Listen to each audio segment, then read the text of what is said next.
What if I told you that there's a money management system where the lazier you are and the less effort you put in, the better it works and the better you get at saving? I spent years reading books on finance, watching what people do with their money, seeing the real numbers through their bank accounts, and even written a book about this myself. And all of the other books seem to say the same thing.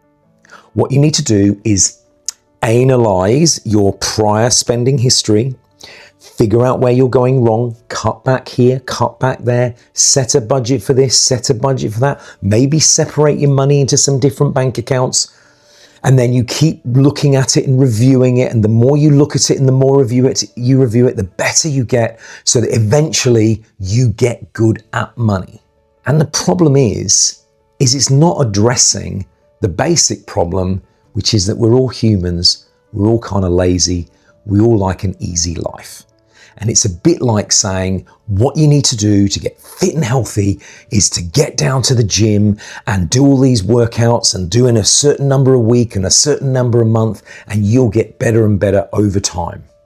But you go to any gym in the first week of January, count how many people are in there, go back a month later, there's a fraction of the number, because we are human. And so the system that I've set up is based on our own psychology. It assumes that we're basically lazy and don't want to do anything.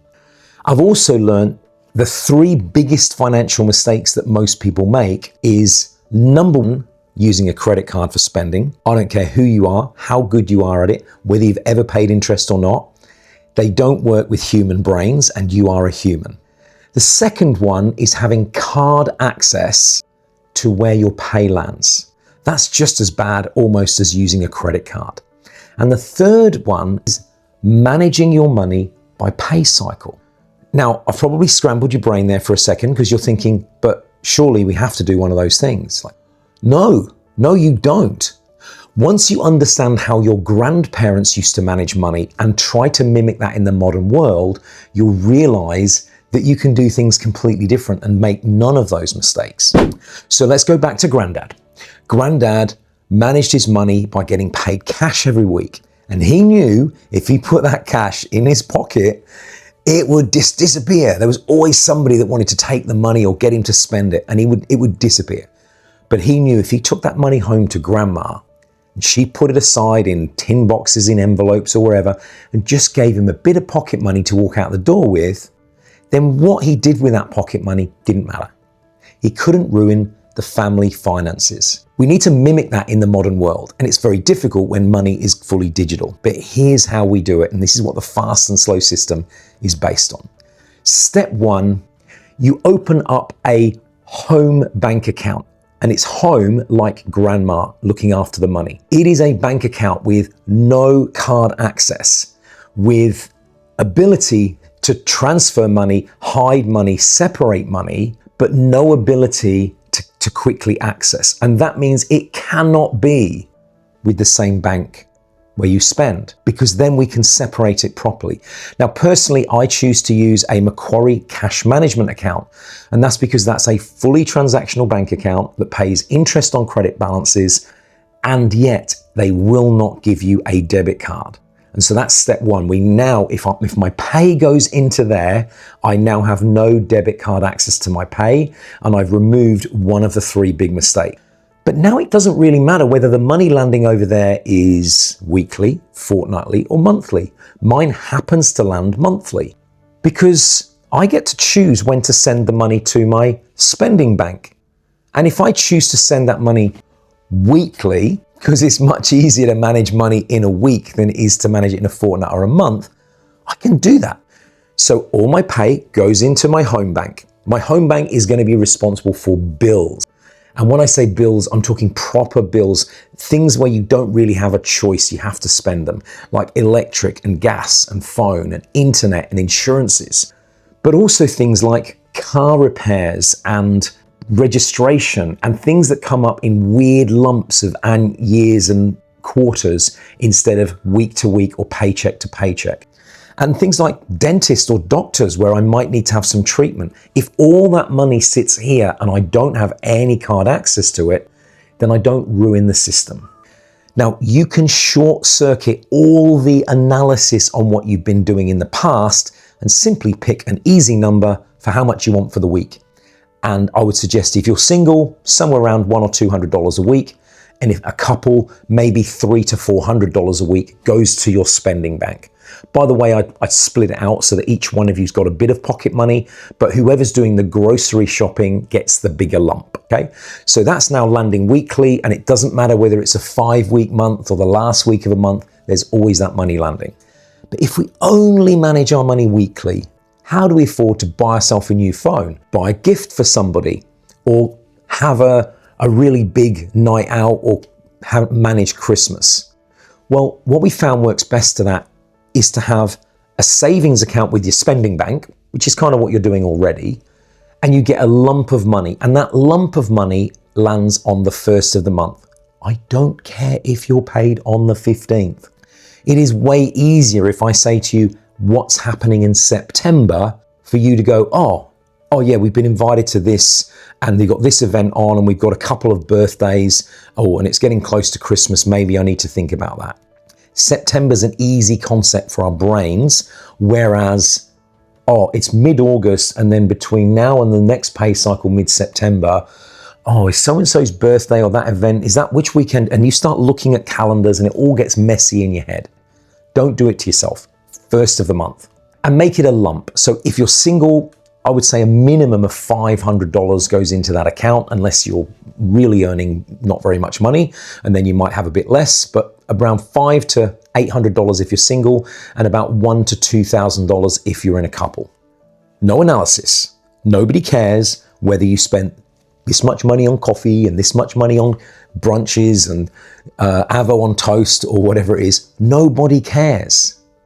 As long as you spend the same amount every week, the same amount every month, we can then calculate how much our annual spending is going to be. So we take the annual bills, 52 of the weeks, 12 of the months, add it together, that's our budget. Now we have to try and make that work within a framework, and so that we've got enough money to save. But then there are 2 types of savings. There's savings for our future, which might be your house deposit or to pay off. And then there's the savings to spend later on things like holidays or cars. They're different things. If we do them in different accounts with our home bank, not with our spending bank, we put money aside into those things, and then when it comes time to take the holiday, we simply move that money over to the spending side of the equation. Easy peasy, and we don't start dipping into the future. If you set yourself up that way, you will already be better than 90% of the population. And here's why. And this is where we're going to get to why credit cards are such a terrible idea. You see, our brains look at numbers relative to each other because they're quite hard concepts to manage. So let's say you see something that you like or you want to spend money on and it costs $100. If you have credit card access to a $5,000 or $10,000 limit, that $100 is nothing. If you have debit card access to your entire pay for the fortnight or the month, again, $100 seems insignificant, and of course you can spend that money. But if you've only got $200 for the week and you see something that costs $100, you're going to go, whew, if I buy that, I'm not buying groceries.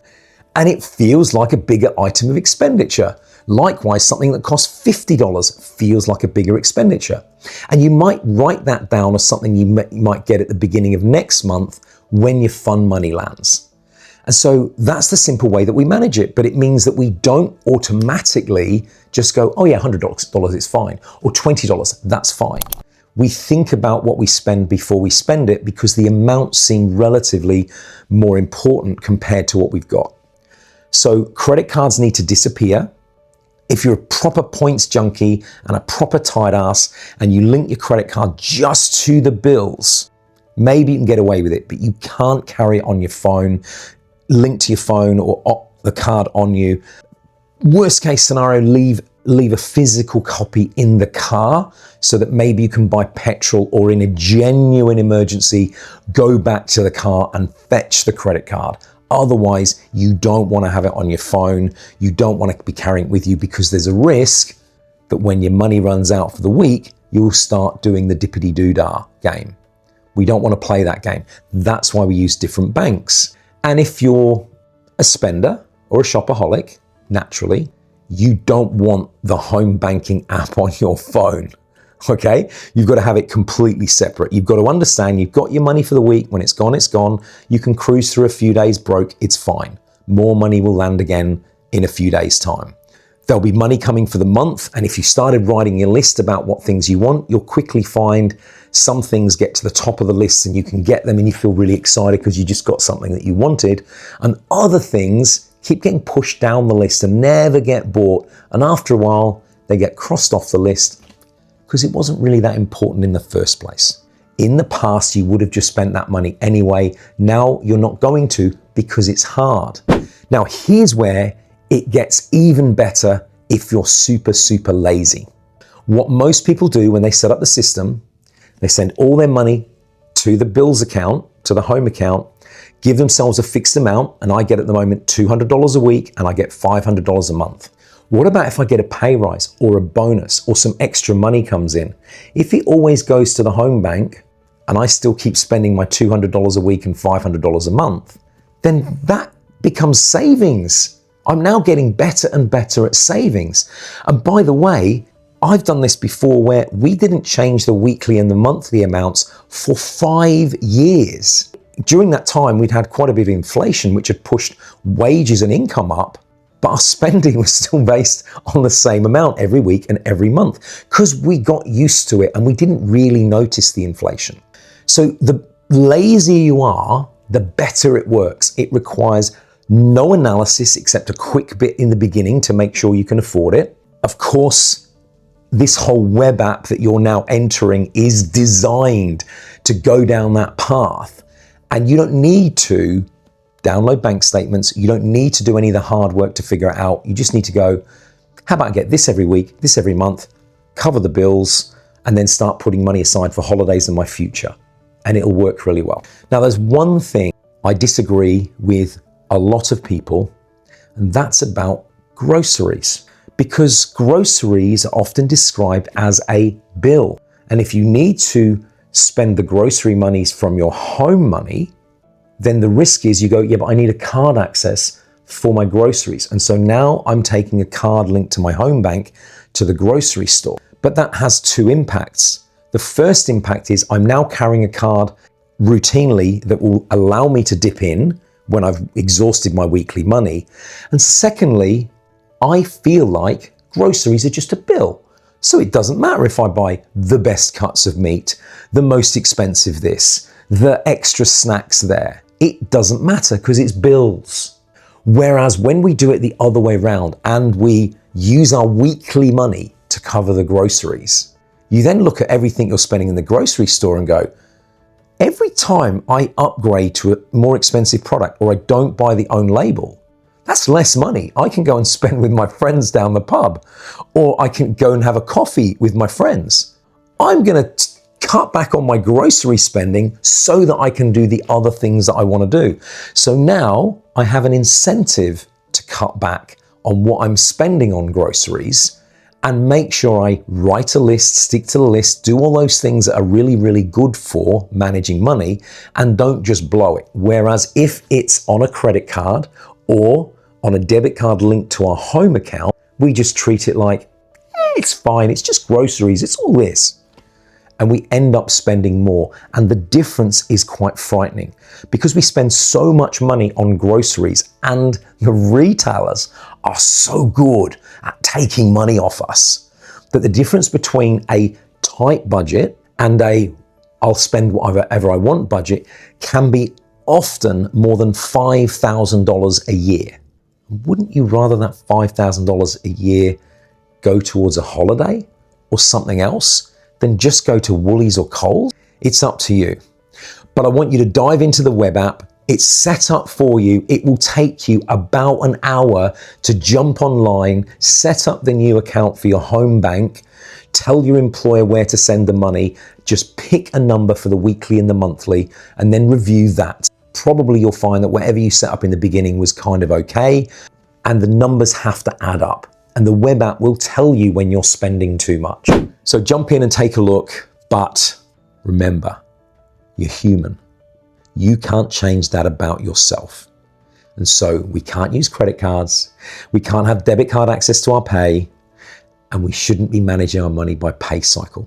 Use the fast and slow system instead. You'll get a much better result. Good luck. Let me know in the feedback how you go on the app. And by the way, if you want a copy of this book, there's a link to get your free copy and I'll send you one.